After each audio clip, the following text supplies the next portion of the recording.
नहीं, सबसे पहले तो मैं ये कहूँगा कि बहुत बड़ा विंडिकेशन है, जिसे हम कहते हैं अंग्रेज़ी में, जो प्रधानमंत्री श्री नरेंद्र मोदी जी ने एक ऐतिहासिक निर्णय लिया कि जो ज़मीनी स्तर का प्रजातंत्र जम्मू कश्मीर में लागू किया, जिससे यहाँ के लोग 70 वर्ष से वंचित थे। तो ये जो बढ़ चढ़ करके लोगों ने उत्साहित होकर के इसमें भाग लिया है, विशेषकर कश्मीर घाटी में, जहाँ पर के पिछले 30-35 वर्षों से कोई भी चुनाव आप देख लीजिए, 5-10% से ज़्यादा वोटर टर्नआउट नहीं रहता था, क्योंकि लोग मायूस हो चुके थे। उन्हें लगता था कि वही चेहरे बार बार, वही वंशवाद, वही परिवार और वही सदस्य का, चाहे वो विधानसभा का चुनाव हो, कभी संसद का हो, लेकिन जो उनके अपने बीच में से निकल करके प्रतिनिधि आने चाहिए थे, उसका उन्हें अवसर नहीं मिल रहा था। तो जो उनकी एस्पिरेशन है, जो उनकी डेमोक्रेटिक एस्पिरेशन और जो उनकी प्रजातांत्रिक आकांक्षाएं, उनको पहली बार एक अवसर मिला है।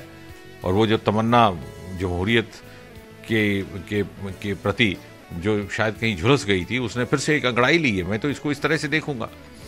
और जहाँ तक भारतीय जनता पार्टी का सवाल है, इसमें कोई शक नहीं कि सबसे बड़ा राजनीतिक दल उभर करके ये आया है, क्योंकि ये सारी पार्टियां चाहे अपने आप को अलायंस कहें, बल्कि लेकिन कागज़ों पर औपचारिक तौर पर ये अलग अलग अपने नाम से इन्होंने पार्टियों ने इलेक्शन लड़ाए, चाहे वो नेशनल कॉन्फ्रेंस है, चाहे वो कांग्रेस है, चाहे वो पीडीपी है। इसके अतिरिक्त एक बहुत बड़ी उपलब्धि जो मुझे देखने को मिल रही है कि भारतीय जनता पार्टी ने पूरे के पूरे क्षेत्र में, जम्मू कश्मीर में, अपना एक पैन जम्मू कश्मीर उपस्थिति दर्ज करवाई, स्वीकृति दर्ज करवाई, मान्यता दर्ज करवाई। 70 वर्षों में पहली बार जम्मू कश्मीर की जनता को ये अवसर मिला कि डीडीसी के चुनाव में वो मतदान कर सके। और प्रसन्नता की बात यह है कि न केवल मतदान किया, बल्कि बढ़ चढ़कर भाग लिया। रिकॉर्ड मतदान भी हुआ, लोगों की जनभागीदारी भी हुई और निष्पक्ष चुनाव हुआ है। डराने का प्रयास किया गया, धमकाने का प्रयास किया गया, लेकिन लोगों ने बढ़ चढ़कर भाग लिया।